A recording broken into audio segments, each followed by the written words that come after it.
Je reviens sur la mesure d'impact qui vous intéresse et vous passionne particulièrement. La chaire philanthropique de l'ESSEC est une chaire de recherche, et d'accord, qui se donne pour objectif, notamment, je reprends mes notes, de contribuer au renforcement de l'impact social. Pouvez-vous nous en dire plus? Quelles sont les attentes que vous formulez au niveau de la chaire? Mais je voulais juste, du coup, rebondir sur ce que disait Philippe à l'instant, c'est que il y a effectivement un problème de définition d'État. Aujourd'hui, on parle d'impact partout et tout le temps. C'est devenu un mot-clé. On a sans doute participé à notre corps défendant, tout à l'ESSEC, au fait que ce terme ait eu autant de succès. Et je voudrais peut-être juste faire un rapide point de définition, parce que ça va débloquer un certain nombre de points qu'a évoqué Philippe. Il y a une définition stricte, scientifique, et une définition plus élargie, plus ouverte.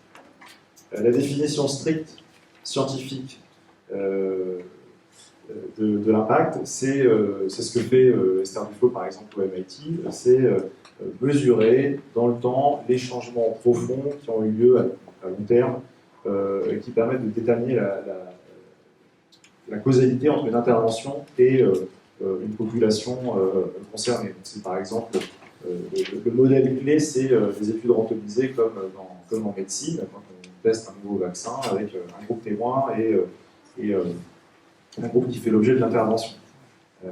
Ça, c'est la mesure d'impact au sens strict scientifique. Comme vous pouvez l'imaginer, c'est très compliqué à mettre en place, c'est très cher. Une étude d'impact au sens du MIT, c'est plusieurs centaines de milliers de dollars. Et ça demande un gros travail d'entretien, d'interview, de visite de terrain, d'études des cohortes dont j'ai parlé. Ça pose des problèmes éthiques, puisque ça veut dire que certains bénéficiaires vont bénéficier de l'intervention et d'autres vont être laissés sur le carreau, parce qu'on va devoir étudier ce qui se passe quand on n'intervient pas. Vous voyez, ça pose un certain nombre de questions, éthiques, pratiques, financières, etc. Et il y a une définition plus élargie, plus ouverte, qui est celle qui explique pourquoi aujourd'hui on entend beaucoup parler d'impact. C'est en fait une réflexion sur la manière d'apprécier la performance non financière des organisations d'intérêt général. Et évidemment, c'est pas nouveau, le terme impact a du coup remplacé ou est venu en complément à des discussions déjà anciennes, comme l'a rappelé Philippe, sur l'utilité sociale, sur toutes les questions de performance qui n'est pas réductible à des chiffres. Et donc, qu'est-ce que c'est? Par exemple, c'est les questions de pertinence. Est-ce que l'action d'une association va être pertinente par rapport aux besoins sociaux identifiés, aux problèmes identifiés? Il va y avoir des questions d'efficacité. Est-ce que les objectifs que s'est fixés à l'association ont été atteints?